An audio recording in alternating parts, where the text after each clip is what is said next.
Hunt, and I work at WATER, the Women's Alliance for Theology, Ethics, and Ritual, and I want to welcome you on behalf of myself and my colleague Elizabeth Schussler-Fiorenza to the Feminist Liberation Theologians Meeting.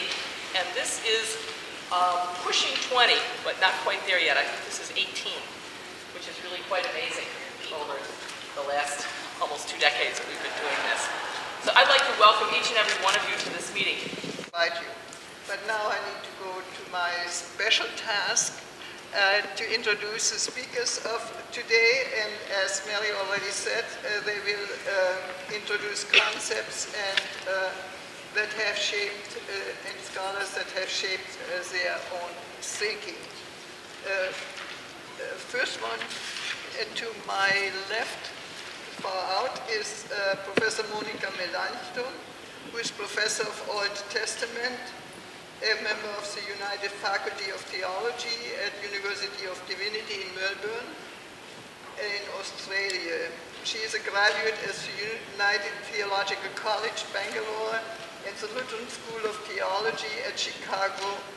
In 2009, she received the LSTC Distinguished Alumni Award for Theological Education in the Global Church.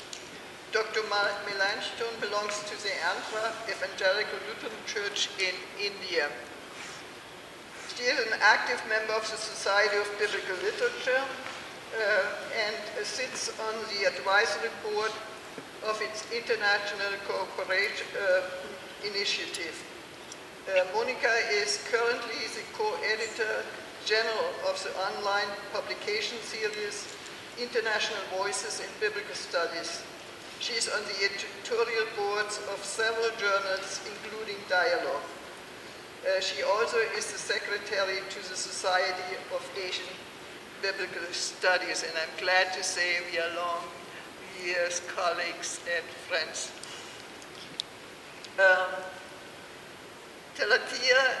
Nikki Young, and I probably mispronounced that now, is Assistant Professor of Women's and Gender Studies at Bucknell University. She holds a BA from UNC Asheville, an MDiv, and THM from Candler School of Theology at Emory University, and a PhD in Christian Ethics from Emory University, Graduate Division of Religion. Her research focuses on ethical issues of race, gender, and sexuality, and particularly emphasizes the ways that Black queer communities possess, embody, and enact moral excellence. Dr. Nikki is currently working on her manuscript, Imagining New Relationships, Black Queers, Ethics, and Family. Looking forward to that. Last but not least, is to my left, is Robyn Henderson-Espinoza. She is a PhD candidate in religion and social change, researching the domains of philosophy and culture for the study of religion at the University of Denver, Iliff School of Theology. She has a master's degree in theological ethics from Garrett Evangelical Theological Seminary, and her dissertation is focused on bodies and ethics, bodies and epistemologies, bodies and ontologies, deploying an Salduran queer theorism, materialism movement, and diverse feminist and queer epistemologies. Robyn is part of the teaching faculty at the Hispanic Theological Initiative. She is the North Central Regional Organizer for Reconciling Ministries. Please welcome all three.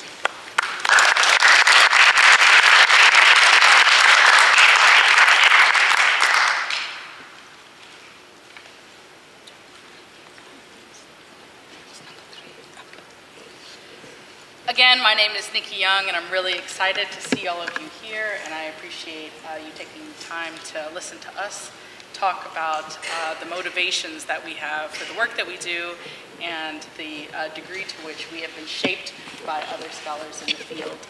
I want to speak my Aunt Mary's name in this room today. She is a Black woman from rural South Carolina who is a very wonderfully, proudly conservative Pentecostal Christian woman who would probably not support the things that I say, but would support that I'm doing them in this body. And so as a way to acknowledge my appreciation for women who have gone before me, I want to speak Mary Elizabeth McKay's name in this room. My work is about Black queer families. In particular, I'm interested in the ways that Black queer families can offer resistance tactics to the ways that their bodies, their ideas of relationships, their notions of doing family have been colonized by capitalism. That is, that they have been sort of pushed into representing themselves in ways that sort of recolonize their bodies and that limit the ways that they can act. And I am guided by a variety of scholars because I sit at the intersection of queer discourses, feminist liberation theology, ethics in general, philosophical ethics, right, and also critical race theory as factors that motivate my work. But today I wanted to lift up a few very specific names. The first is Beverly Harrison. I am a student of Elizabeth Bounds, who was a student of Beverly Harrison, and I remember when I was writing my exams that I thought, boy, I wish I could have sat at her feet. In particular, her discussions of embodiment and mutuality informed a significant section of my dissertation because what she called my attention to in her work was not just the notion that we have to be in reciprocal relationship with one another, but that mutuality, that reciprocal relationship is what can infuse a concept like freedom.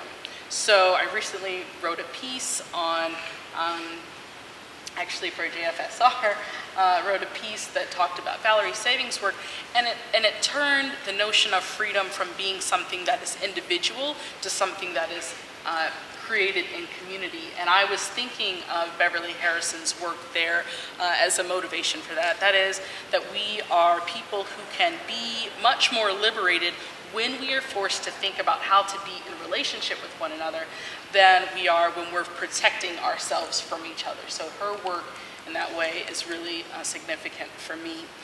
Also, her work on embodiment, that is the reminder that we are, before anything else, embodied creatures who experience a variety of injustices through our bodies, and those experiences require us to offer a kind of liberative model of thinking through ways of being, has been significant for me. And that's actually why I used real bodies and people in my dissertation work, but I want to give that credit to someone else in just a second. So, but her work on embodiment has been particularly important.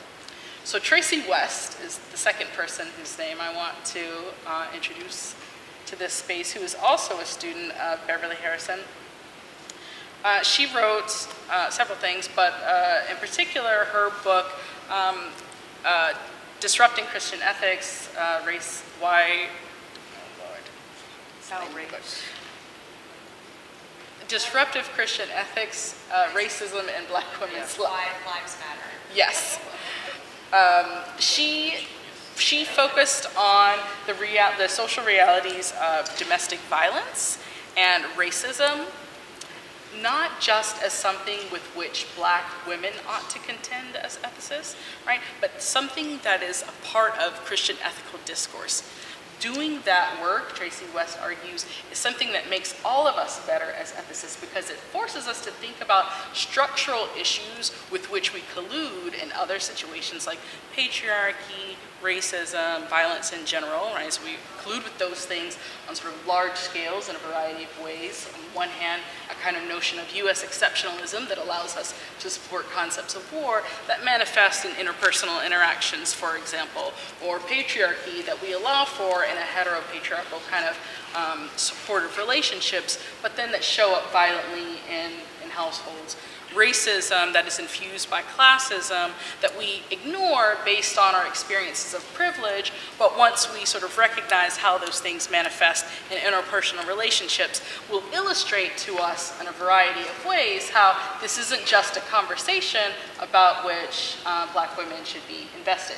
But these are issues for ethicists who were concerned with creating just and life-giving communities. So her work in that book in particular was really important. What I also got from that book, though, was this method of using interviews, right? So folks who were both experiencing the violence, who were responding to violence, and clergy who were trying to think about doing something different, using interviews as a way of doing ethics from the ground, right? So that we are not speaking to and about communities using a normative lens, but instead that we are generating and we are creating an ethical standard from the actions and ideas in community. And that was a really, really significant thing for me to see as a person who wanted to do ethics around Black queer realities. That I didn't want to speak to my communities without speaking from my communities, without first learning. And this kind of assets-based model, I thought, was the most justice-oriented way of being an ethicist, aside from collaboration, which I hope my colleague talks about. But this sort of assets-based model is a way that assumes that people have within them the resources to think about liberation, to be active, to be agents. And otherwise, then what we do is erase the moral agency and subjectivity that these people have. And so my dissertation is literally about thinking about communities who have been understood as morally abject as actually being significant resources of moral subjectivity and agency. That moral excellence can be found in communities that we have put aside. So this is something that I get from her work. I also want to name Kelly Brown Douglas, who I know is a womanist, but I want to name her because her work, the Black church, sexuality in the Black church, was hugely significant for me to understand and to remind me about Beverly Harrison's work on embodiment, but why Christianity as an incarnational faith has real repercussions for the ways that we think about sexuality and race and ethics in particular. So she's doing theology, but what she illustrated in that work is that if we can agree that Jesus bears some sort of ontological Blackness or ontological womanness or ontological queerness, right? That if in Jesus' body we can locate a kind of brokenness that happens when people suffer from repression, then we might be able to make meaning of ways that we can respond or that we ought to respond to those realities. And I thought that what she suggested in terms of sort of clergy responses, lay religious folks' responses to this reality was really significant. That as Black people in particular who were seeking liberation, part of what we have to do is acknowledge the way that this isn't new, right? That this is an incarnate and an incarnational reality that we are living into, and that should be a model for us rather than something that we're working against. She also, in using sort of Jesus as a reminder of incarnational faith, signals to me that our bodies are something more than a palette, right, that we read things onto, but that our bodies can teach us about ways to relate to one another and ways that we ought to relate to one another. So Kelly Brown Douglas's work has been important. But more recently, she has written about blues women. And I have really appreciated her efforts to combine sort of a secular sort of movement, right? Secular movements, definitely the use of music, with religious motifs, right? What does it mean for us to think about blues music and the bodies that people bring into the church and the cathartic ways that those bodies experience the very faith that might be oppressing them? So how is it that people then are transforming the notions of oppression through their own liberated experiences of ritual? And what can music do? What can music that has been deemed debased offer to that conversation? Of course, I have to lift Mary Hunt.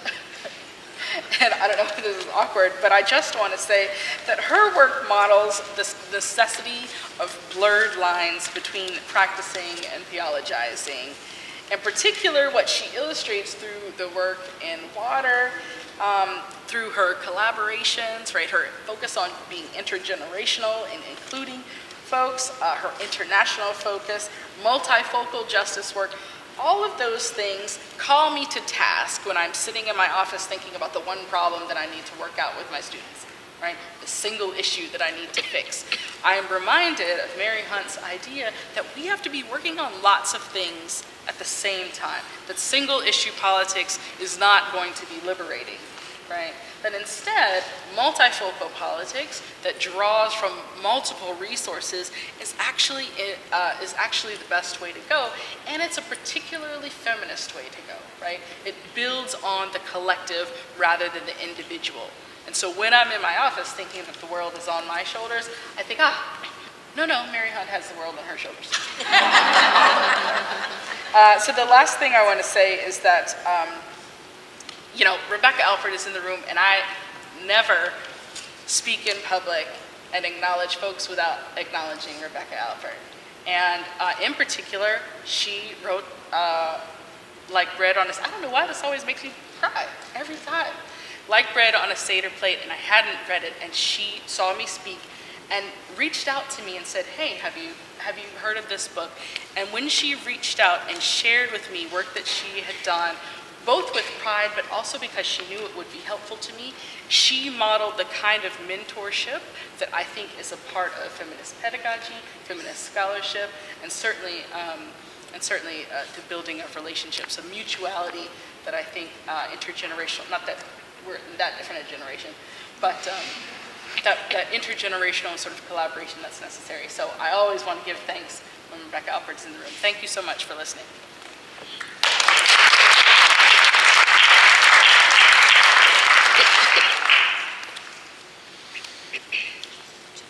So I think one of the things I want to say is I could name a lot of people. A lot of people have contributed to my formation as a thinker. The other thing I want to say is I come from a tradition of storytellers, and so the best way I knew how to occupy my 7 or 8 minutes was to write a narrative. I deal with lots of abstract ideas and spend lots of time reading Deleuze, and I didn't think that was going to be very helpful here. Or at least not today, as Nikki says. 15 years ago, I was alone in Logsdon School of Theology at Hardin-Simmons University in Abilene, Texas.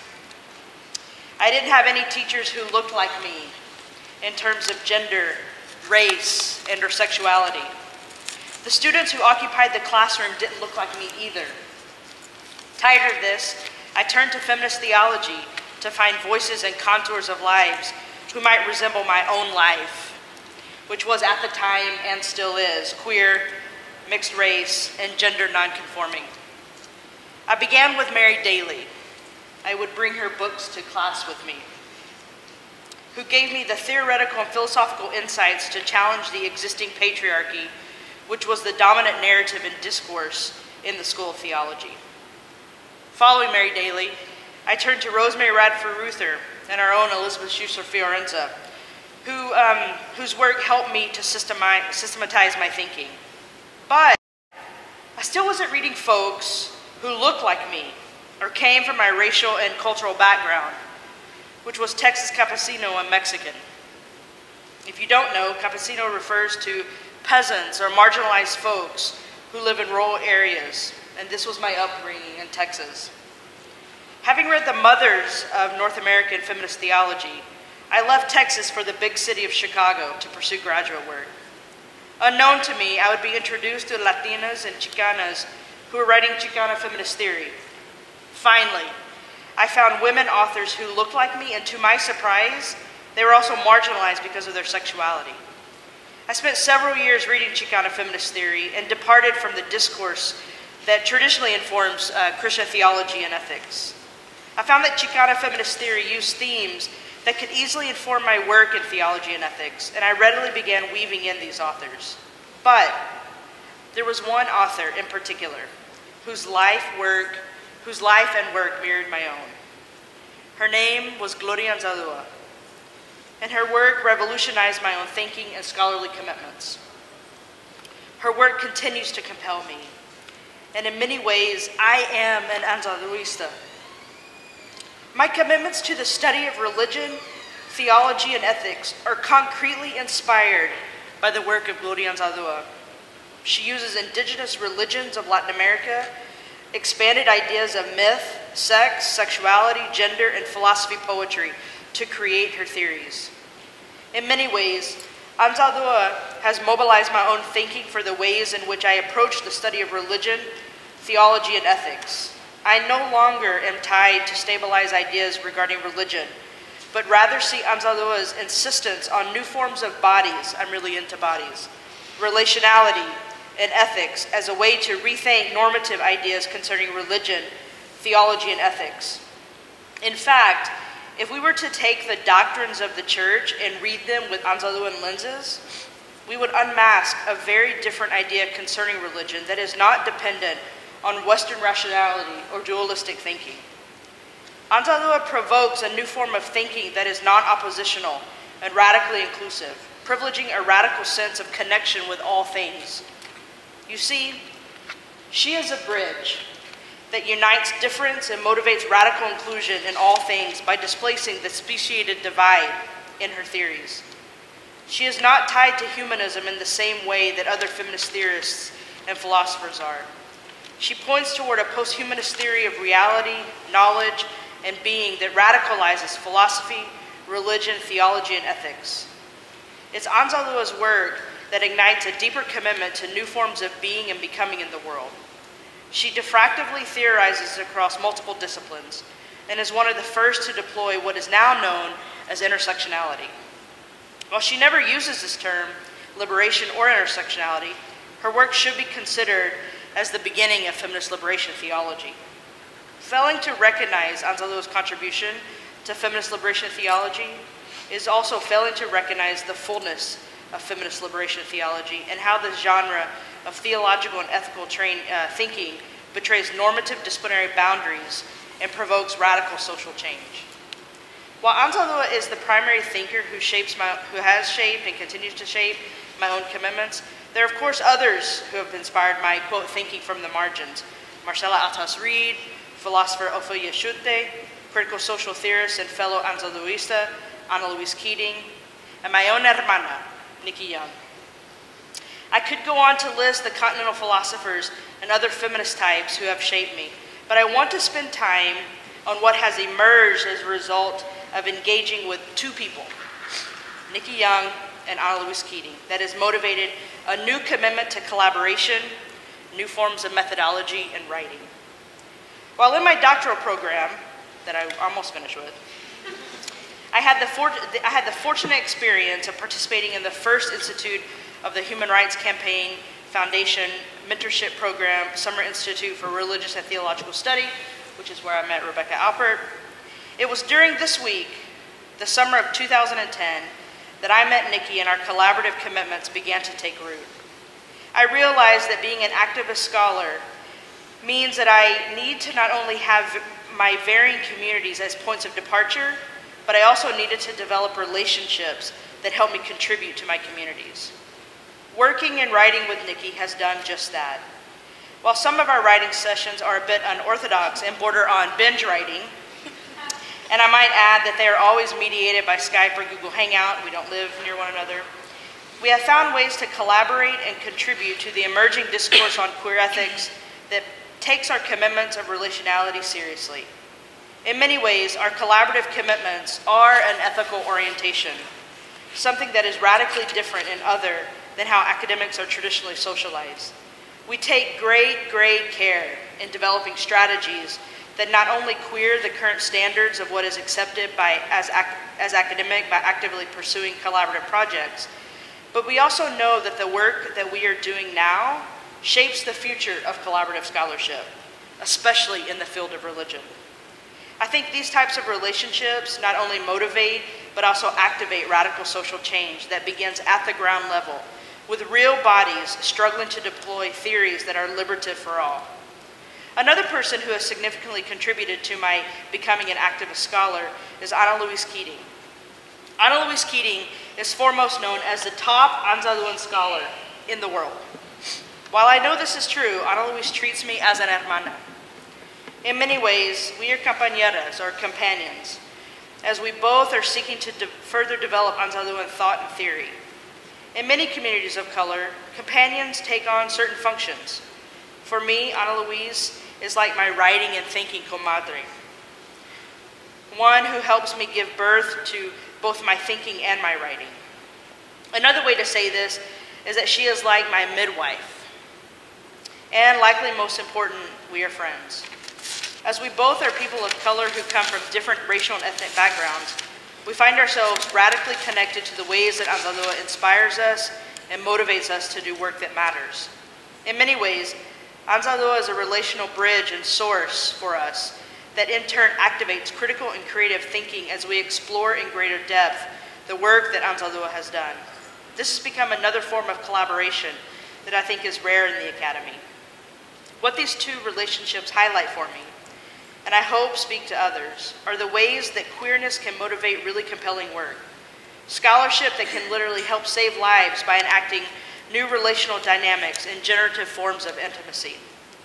This is about the work of the soul, recognizing that all people, all things, are radically interconnected and contribute to the formation of thought, ideas, and writing. This activates the very real coming together to risk and love one another as familia. Standing on the bridges upon which either Nikki and I stand, or the bridges upon which Ana Louise and I stand, I am compelled to do work that matters. I am compelled to help build other bridges so that we can expand our soulful network and help others journey inward toward the self and outward to enact critical social change. We all have the capacity to be bridges and enact a type of soulful activism that disrupts normative academic structures and standards. While I come to my academic work through the philosophy and activism of Gloria Anzalua, I am not blind to the ways that other theories, like European, for example, are also sources of great political action. Foucault, Deleuze, and these people. I have simply decided to follow the path least taken, the path that I think has the greatest potential to enact radical social change. Thank you.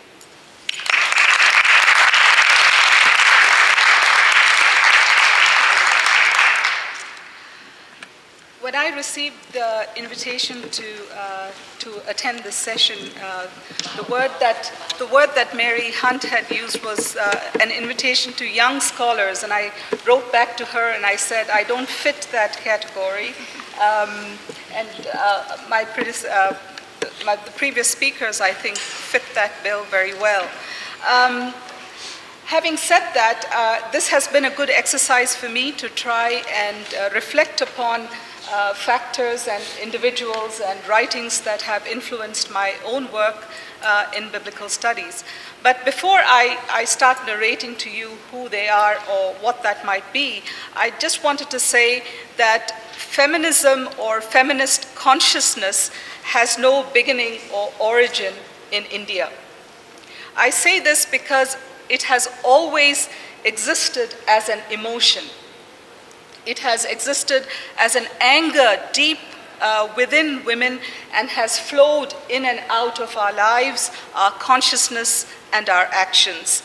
And now we know from episodes in mythology, in fables, in folk stories, in songs and humor, that women in India have resisted their subordination whenever, however, and wherever possible.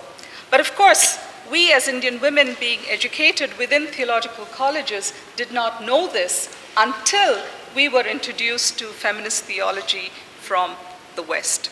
That consciousness or awareness was created in us through our reading of material that was generated in the West. When I went through seminary, I had no female teachers. In fact, when I came to LSTC to study, I had only one female teacher, and that was Dr. Phyllis Bird at Garrett Evanston. in the field of Old Testament, Phyllis Bird. Yeah, but I think feminist consciousness in India and the need to do feminist theology was created primarily or initially through the works of Dr. Schussler Fiorenza, Dr. Letty Russell, Dr. Rosemary Radford Ruther, Dr. Mary Daly. These were some of the books that were introduced to us in the mid-80s, and they provided for us, I think, the initial concepts which helped us shape a sort of a feminist theology. And I can't say we have a fully articulated feminist theology in India. We are still in the process of developing that. But of course, through their work, we were introduced to concepts such as agency, subjectivity, or not necessarily individual subjectivity, but communal subjectivity, of relationality, transformation, concepts that you're all familiar with, that we developed and adapted to suit the Indian culture and context. So I guess at this point I would say that if a woman interpreter in the area of biblical studies has grown to full maturity in the Asian or the Indian context, she will find herself creating a work that does not necessarily hold together the requirements of an established aesthetic methodology or hermeneutic that will suit the Western academy. Am I making sense? Okay. I think I would say very, very frankly that at least within theological institutions and theological articulations by women, theory and method are not strong. Okay? That does not mean that there is no theory. You will have to find it. And I think Indian women theologians and biblical scholars have drawn from various theoretical offerings that have been made in the West. And so, as I said, the end product may not necessarily reflect something that is being done in the West. Because there's definitely borrowing, but there is also an adapting to the Indian context.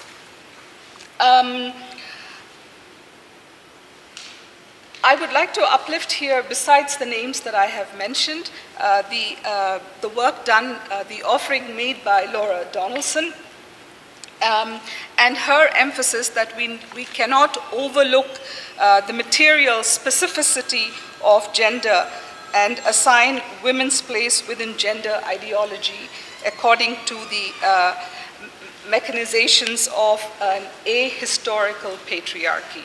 So therefore, the material aspect of women's lives within the Indian culture is of extreme importance in our theological articulations.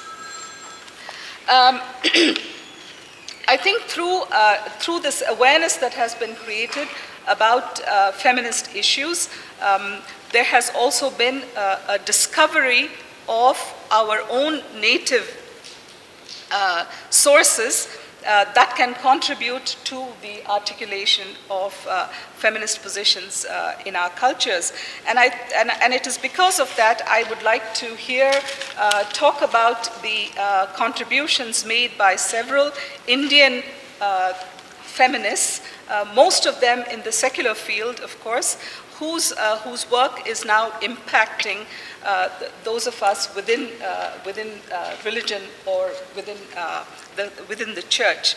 The work of Gayatri Spivak, Rajeshwari Sundararajan, who talks about the real and the imagined woman, Uma Chakravarti, who is a historiographer and has contributed quite a bit to the articulation of re-memorization, re-memory.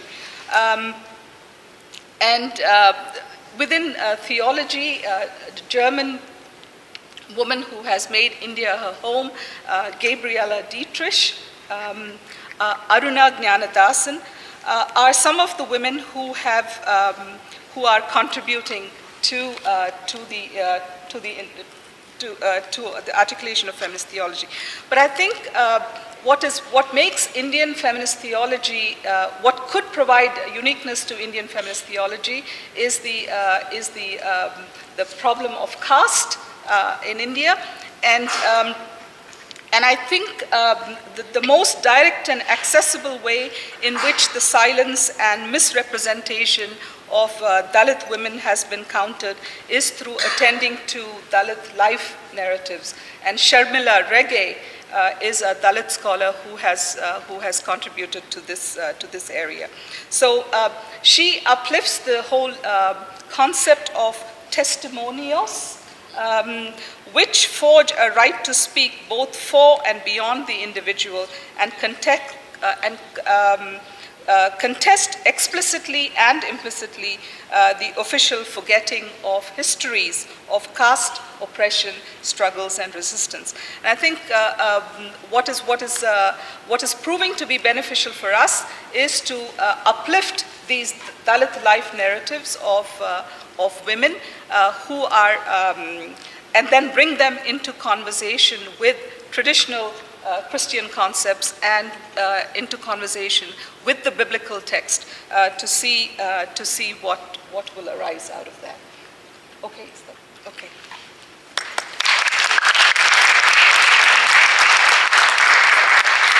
Thank you very much. I am told that we are not having clarification questions, but we move to groups and we will organize.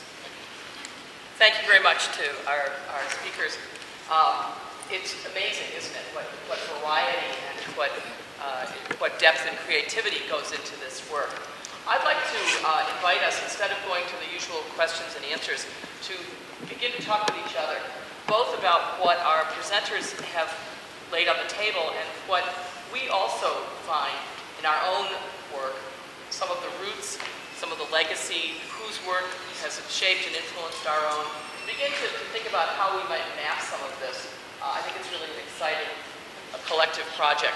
So, and also the concepts. I appreciate it so much that you lifted up both names of people, but also concepts that have shaped this foundation. So we will take the next 15 minutes, and if you could just find a small group of people, I'd like to welcome those who joined us since we started the introductions.